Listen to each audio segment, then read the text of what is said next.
পবিত্র কোরআনে একখানা আয়াত তেলাওয়াত করেছি। আল্লাহ তাবারক ওয়া তাআলা পবিত্র কোরআনের মধ্যে বলেন, ফাসাল্লি লিরাব্বিকা ওয়ানহার, so pray to your lord and sacrifice. জোরে বলুন সুবহানাল্লাহ। সুবহানাল্লাহ। আল্লাহ তাবারক ওয়া তাআলা পবিত্র কোরআনের মধ্যে বলেন, ফাসাল্লি লিরাব্বিকা ওয়ানহার, অর্থাৎ আমার আল্লাহ বলছেন, হে মাহবুব, তুমি তোমার রবের জন্য নামাজ পড়ো এবং কুরবানি করো। এই নামাজ কোন নামাজকে মুরাদ নেওয়া হয়েছে? তাফসীরের মধ্যে পাওয়া যায় এই নামাজ ঈদের নামাজকে মুরাদ নেওয়া হয়েছে। রাদান বিল্লাহ ইসলামিয়া, আমার আল্লাহ পাক রব্বুল আলামিন পবিত্র কোরআনের মধ্যে বলেন, ফাসাল্লি লিরাব্বিকা ওয়ানহার, অর্থাৎ হে মাহবুব, তুমি তোমার রবের জন্য নামাজ পড়ো এবং কুরবানি করো। রাদান বিল্লাহ ইসলামিয়া, এর সামনে কুরবানি আসছে। এই কুরবানি জিনিসটা কি? কুরবানি কাকে বলে? তিরমিজি শরীফ এবং আবু দাউদ শরীফের মধ্যে একটা হাদিস হযরত যায়েদ ইবনে আরকাম রাদিয়াল্লাহু তাআলা আনহু থেকে বর্ণনা। আমার নবী, আপনার নবী, নবী আকরাম নূরে মুজাসসাম সাল্লাল্লাহু তাআলা আলাইহি ওয়াসাল্লাম বলেন, আমার নবী মুস্তাফা সাল্লাল্লাহু তাআলা আলাইহি ওয়াসাল্লামের সাহাবারা আরজ করলেন, ইয়া রাসূলুল্লাহ, ইয়া হাবিবাল্লাহ, নবী গো, এই কুরবানি কি জিনিস? কুরবানি কাকে বলে? আমার নবী মুস্তাফা সাল্লাল্লাহু তাআলা আলাইহি ওয়াসাল্লাম পবিত্র জবান দ্বারা বলেন, ওরে আমার সাহাবারা, তোমরা শুনে রেখে দাও, এই কুরবানি হচ্ছে তোমার বাবা হযরত ইব্রাহিম আলাইহিস সালামের সুন্নাত। ব্রাদার বিল্লাহ ইসলামিয়া, সাহাবাগণ আরজ করলেন, ইয়া রাসূলুল্লাহ, ইয়া হাবিবাল্লাহ, নবী গো, এই কুরবানি করে কি আমরা নেকি পাবো? এই কুরবানি করে কি আমরা সওয়াব পাবো? এই কুরবানি করে কি আমরা নেকির হকদার হবো? আমার নবী, আপনার নবী, নবী আকরাম নূরে মুজাসসাম সাল্লাল্লাহু তাআলা আলাইহি ওয়াসাল্লাম পবিত্র জবান দ্বারা বলেন, ওরে আমার সাহাবারা, তোমরা শুনে রেখে দাও, আমি নবী তোমাদেরকে বলে দিলাম, যে পশুটা তোমরা কুরবানি দিবে, যে জানোয়ারটা তোমরা কুরবানি দিবে, সেই পশুটা প্রত্যেকটা চুলের বিনিময়ে এক নেকি করে পাবে। জোরে বলুন সুবহানাল্লাহ। ব্রাদার বিল্লাহ ইসলামিয়া, আরেকখানা হাদিস, এই হাদিস খানা তিরমিজি শরীফ এবং বুখারী শরীফের মধ্যে হাদিস রয়েছে।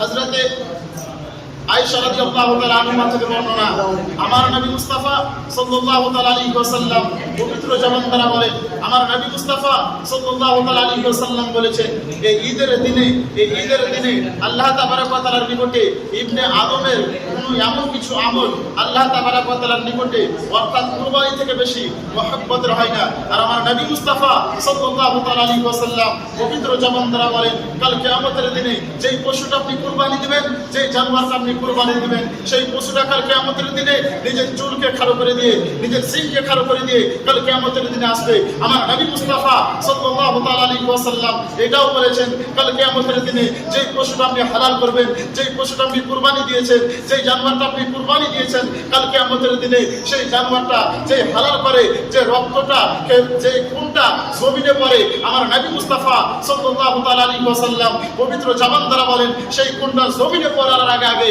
আমার আল্লাহ তাবারক ওয়া তাআলার নিকটে সেই কুরবানি কবুল হয়ে যায়। জোরে বলুন সুবহানাল্লাহ। ব্রাদার বিল্লাহ ইসলামিয়া, আরেকখানা হাদিস, এই হাদিস খানা মিসকাত শরীফের মধ্যে রয়েছে।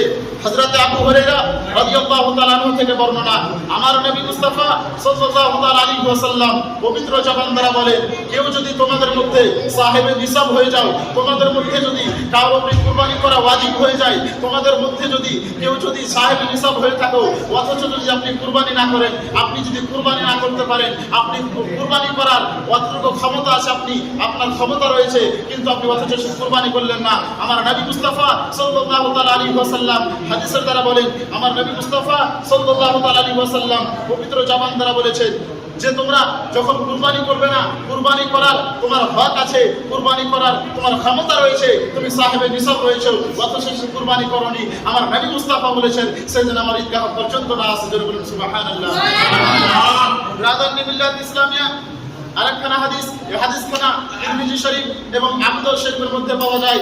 হযরত আনাস রাদিয়াল্লাহু তাআলা আনহু বলেন, আমি আমার নবী মুস্তাফার দামাত অর্থাৎ হযরত আলী রাদিয়াল্লাহু তাআলা আনহুকে দুটো দুম্বা হালাল করতে দেখলাম, দুটো দুম্বা জবাই করতে দেখলাম। সেই সময় হযরত আনাস রাদিয়াল্লাহু তাআলা আনহু জিজ্ঞেস করলেন, আপনি যে দুটো দুম্বা হালাল করলেন, দুটো দুম্বা জবাই করলেন, তার কারণটা কি? কি কারণে আপনি দুটো দুম্বা হালাল করলেন? সেই সময় আমার নবী মুস্তাফার দামাত অর্থাৎ হযরত আলী রাদিয়াল্লাহু তাআলা আনহু, হযরত আলী বলছেন, আমার নবী মুস্তাফা আমাকে ওসিয়ত করেছে, তার জন্য আমার নবী মুস্তাফার নামে আমি একটা কুরবানি করলাম, আর দ্বিতীয় দুম্বাও যে আমি এটা কুরবানি করছি, এটা আমার নবী মুস্তাফার নামে করছি। জোরে বলুন সুবহানাল্লাহ।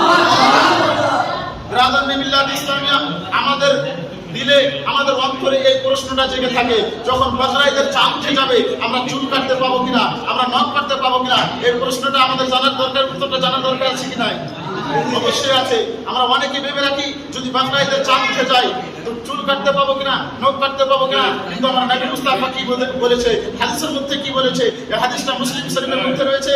ব্রাদার মিল্লাত ইসলামিয়া হযরতে উম্মে সালমা রাদিয়াল্লাহু তাআলা আনহা থেকে বর্ণনা, আমার নবী মুস্তাফা সাল্লাল্লাহু আলাইহি ওয়াসাল্লাম বলেছেন, যখন বকরা ঈদের চাঁদ তোমরা দেখে নিবে, যখন বকরা ঈদের চাঁদ উঠে যাবে তখন থেকে নিয়ে যতক্ষণ পর্যন্ত কুরবানি হয়নি, যদি তোমাদের মধ্যে যদি কেউ সাহেবে নিসাব থাকে, তোমাদের মধ্যে যদি কেউ কুরবানি করতে চায়, তাহলে সে যেন সে চুল কাটা থেকে, নখ কাটা থেকে যেন দূরে থাকে। আর ধরেন আপনি সাহেবে নিসাব নাই, আপনার নামে কুরবানি নাই, আপনি কুরবানি দিবেন না, তাহলে আপনার কোনো অসুবিধা নাই, আপনি চুলও কাটতে পারেন, আপনি নাখনও কাটতে পারেন। কিন্তু আপনি যদি কুরবানি দিতে চান, আপনি যদি সাহেবে নিসাব হয়ে থাকেন, আপনি যদি কুরবানি দেন, তাহলে আমার নবী মুস্তাফা বলেছেন সেই যেন এই সব কাজ থেকে যেন দূরত থাকে। ব্রাদার মিল্লাত ইসলামিয়া আরেকখানা হাদিস, এই হাদিসখানা তিরমিজি শরীফ এবং আবু দাউদ শরীফের মধ্যে রয়েছে।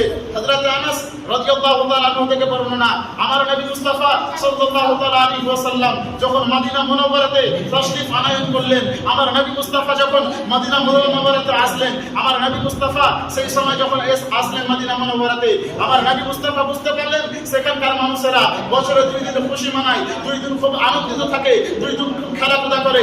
আমার নবী, আপনার নবী, নবী আকরাম নূরে মুজাসসাম সাল্লাল্লাহু তাআলা আলাইহি ওয়াসাল্লাম তিনাদেরকে জিজ্ঞেস করলেন, আমার নবী বলছে তোমরা যে সেই 2 দিন খুশি মানাচ্ছ, সেই 2 দিন যে খেলাধুলা করছো, সেই 2 দিন পেলে কোথায় থেকে? সেই সমস্ত ব্যক্তিগণেরা আরজ করে, ইয়া রাসূলুল্লাহ, ইয়া হাবিবাল্লাহ, নবী গো, আমাদের জামানার জাহিলাতের মধ্য থেকে আমরা 2 দিন খেলাধুলা করি, আমরা সেই 2 দিনের মধ্যে খুশি থাকি, আমরা সেই 2 দিনের মধ্যে আনন্দিত থাকি। আমার নবী মুস্তাফা সাল্লাল্লাহু তাআলা আলাইহি ওয়াসাল্লাম পবিত্র জাবান দ্বারা বলে, তোমরা যদি 2 দিন খুশি মানাও তাহলে সেই 2 দিনে খুশি মানাও, যেই 2 দিন আমার আল্লাহ পাক রব্বুল আলামিন তোমাদেরকে 2 দিন দিয়েছে, সেই 2 দিনের মধ্যে তোমরা খুশি মানাও। সেই সমস্ত ব্যক্তিগণেরা আরজ করলেন, ইয়া রাসূলুল্লাহ, ইয়া হাবিবাল্লাহ, নবী গো, আমরা তো জানি না কোন 2 দিন আমরা খুশি মানাবো, আমরা কোন 2 দিনে আনন্দিত থাকবো সেটা আমাদের জানা নাই। আমার নবী, আপনার নবী, নবী আকরাম নূরে মুজাসসাম সাল্লাল্লাহু তাআলা আলাইহি ওয়াসাল্লাম বলেন, সেই 2 দিনটা হচ্ছে, এক নম্বর হচ্ছে ঈদুল ফিতর, দ্বিতীয় নম্বর হচ্ছে ঈদুল আযহা।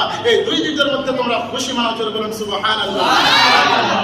ব্রাদার মিল্লাত ইসলামিয়া আরেকখানা হাদিস, এই হাদিসখানা মিশকাত শরীফের মধ্যে রয়েছে। হযরত আবুল হাওয়ারিস রাদিয়াল্লাহু তাআলা আনহু থেকে বর্ণনা, আমার নবী, আপনার নবী, নবী আকরাম নূরে মুজাসসাম সাল্লাল্লাহু তাআলা আলাইহি ওয়াসাল্লাম উমর বিন যখন হাসামে যখন নাজরানে ছিল, তো ওই নাজরানের ওখানে লেখা ছিল যে তোমরা ঈদুল ফিতরের নামাজকে একটু দেরি করে পড়ো আর ঈদুল আজহার নামাজকে একটু তাড়াতাড়ি করে পড়ো। ঈদুল ফিতরের দিনে, ঈদুল ফিতরের যেদিন ঈদের নামাজ পড়বে সেই দিন ঈদগাহের মধ্যে মানুষদেরকে, শ্রোতাদেরকে ওয়াজ নসিহত করে শোনাও। ব্রাদার মিল্লাত ইসলামিয়া আরেকটা আমাদের জানার বিষয় আছে যে ঈদের দিনে আমরা ইকামত কেন দিই না, আজান দিই না, আজান কেন দিই না? কিন্তু হাদিসের মধ্যে কি রয়েছে, আমার নবী মুস্তাফা কি বলেছে? এই হাদিসখানা তিরমিজি শরীফ এবং বুখারী শরীফের মধ্যে হাদিসখানা পাওয়া যায়। হযরতে জাবির বিন সামরা রাদিয়াল্লাহু তাআলা আনহু থেকে বর্ণনা, হযরতে জাবির বিন সামরা রাদিয়াল্লাহু তাআলা আনহু বলেন, আমি আমার নবী মুস্তাফার সঙ্গে ঈদের নামাজ পড়েছি কিন্তু বিনা আজানে, বিনা ইকামতে। আচ্ছা বলুন তো, আমরা কি ঈদের নামাজ পড়ি ইকামত দিয়ে, আজান দিয়ে? কিছু দিয়ে পড়ি? কিছু দিয়ে না। আমার নবী মুস্তাফা হযরতে জাবির রাদিয়াল্লাহু তাআলা আনহু বলেছে, আমি আমার নবী মুস্তাফার সঙ্গে ঈদের নামাজ পড়েছি কিন্তু বিনা আজানে, বিনা ইকামতে। শুধু একবার না, আমি আমার নবী মুস্তাফার সঙ্গে কতবার ঈদের নামাজ পড়েছি কিন্তু বিনা আজানে, বিনা ইকামতে।